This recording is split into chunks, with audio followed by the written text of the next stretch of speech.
Ini nggak bisa, polisi itu harus dibuktikan dulu ijazah itu palsu atau tidak. Ini masalahnya kita bukan membuktikan ijazah itu palsu atau tidak. LP yang di Mabes Polri itu adalah LP mengenai menggunakan ijazah palsu oleh Pak Jokowi. Tidak cukup bukti, nggak bisa dilanjutkan. Sedangkan LP yang di Metro itu ada LP penghasutan atau pencemaran yang dilakukan oleh kelompoknya Pak Jokowi. Syaratnya harus meyakinkan pada hakim apakah ijazah itu asli atau palsu. Jadi tidak membuktikan itu asli atau tidak. Dia dikatakan mencemarkan nama baik atas bangsa itulah dalam bahasa pasarnya kan. Sekarang nama baik siapa yang dicemarkan? Nama baiknya Pak Jokowi. Mengapa dicemarkan? Nah, kasusnya mencemarkan karena mengatakan bahwa ijazah Pak Jokowi itu dikatakan palsu. Nah, sekarang mari diselidiki. Ijazah itu palsu, tidak sah, atau asli dan sah. Nah, itu harus diselidiki dulu. Nah, sekarang kalau pencemaran nama baiknya tidak terbukti karena unsur ijazahnya belum dibuktikan palsu apa tidak, sah apa tidak, maka kedua hukum yang dilanggar yaitu hukum pidana dan undang-undang ITE yang nggak bisa dibuktikan. Berarti kan susah jadikan tersangka. Buktinya ada 700, coba bayangkan. Ini nanti bisa kayak kasus korupsi loh, saya bilang berkasnya bisa 1 meter kan begitu.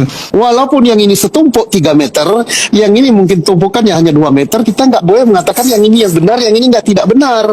Karena apa? Tidak ada satu pasal pun di dalam Undang-Undang Kepolisian yang menyatakan Polri itu adalah hakim, bisa memutus. Nah, jadi serahkanlah kepada Peradilan Tata Usaha Negara.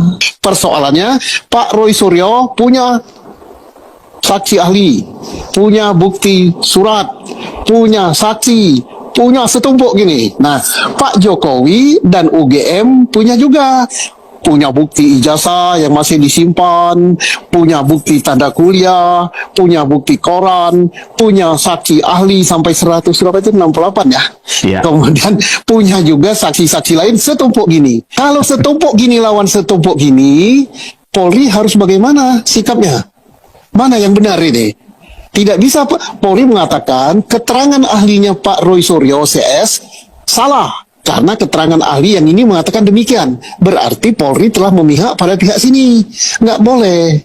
Sama-sama ahli tidak boleh dipertentangkan. Sebab apa? Kata pihak sini, keterangan ahli sini salah. Oke? Nah sekarang, di sini mengatakan surat, ini tanda kuliahnya. Kata di sini suratnya kuliahnya nggak tamat atau nggak benar. Kata sini mengatakan ini tanda skripsinya sebagai syarat tamat. Di sini ya dari pihak UGM dan pihak Pak Jokowi. Kata di sini itu tidak ada pengesahannya, tidak ada pembimbingnya, tidak ada kertasnya pun ini huruf cetaknya pun begini. Nah sekarang Polri membuktikan yang mana ini? Ahli juga tidak bisa mengatakan yang benar yang ini, yang benar yang ini. Nah, bagaimana cara nguji itu? Jadi harus dibuktikan pokok masalahnya dulu. Karena pokok masalahnya terkait dengan keaslian, keabsahan, atau kepalsuan, atau tidak absahnya ijazah itu. Nah, sekarang siapa yang berwenang menentukan ini? Bukan Polri langsung menghakimi, yang ini yang benar, yang ini yang tidak benar. Jadi kalau begitu, caranya apa?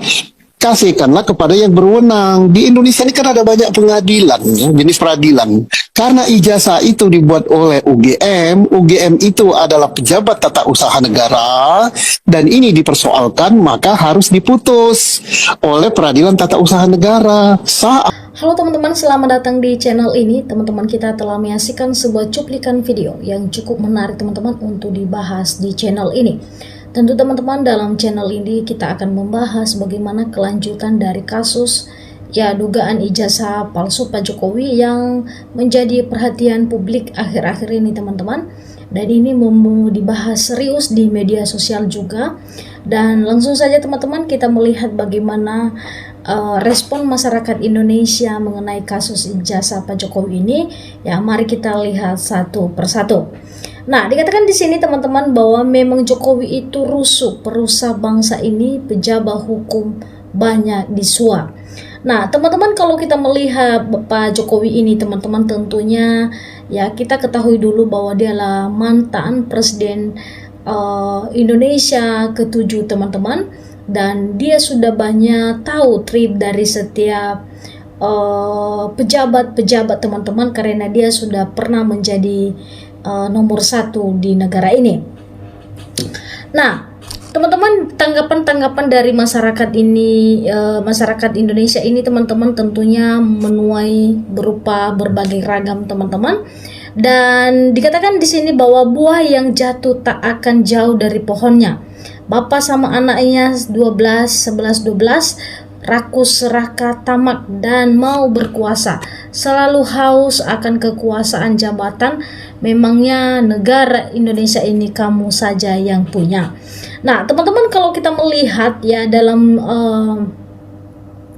kasus ini, ya kita ketahui dulu bagaimana ya seorang Gibran teman-teman bisa mencalonkan diri ya, atau bisa sekarang ini menjadi wakil presiden Indonesia teman-teman. Ya itu salah satu dari keangkuhan ayahnya. Kenapa saya mengatakan begitu? Dikarenakan bahwa dia memaksa ya untuk bisa Gibran ini ya berdiri dan bisa mendampingin Bapak Prabowo Subianto menjadi presiden dan wakil presiden di negara ini. Tentu hal ini teman-teman, kalau kita melihat dari umurnya tentunya sudah jauh teman-teman yang sesuai ketentuan dari undang-undang yang ditetapkan sebagai calon ya wapres yang sebenarnya teman-teman. Tetapi hal ini bisa dipaksa, bisa semua diubahkan dikarenakan ini karena ya kehausan akan kekuasaan tentunya. Nah ini menjadi suatu problem banyak di masyarakat Indonesia, seperti sifat ya keangkuhan Pak Jokowi ini atau merasa memiliki di negara ini. Kata kuncinya jujur agar hidup berkah. Jokowi dan termul-termulnya tinggal menunggu karma. Itu pasti sudah tapi belum. Artinya teman-teman, dalam hal ini banyak sekali doa-doa masyarakat Indonesia yang kurang baik tentang keluarga Pak Jokowi dan juga kepada Pak Jokowi itu sendiri teman-teman.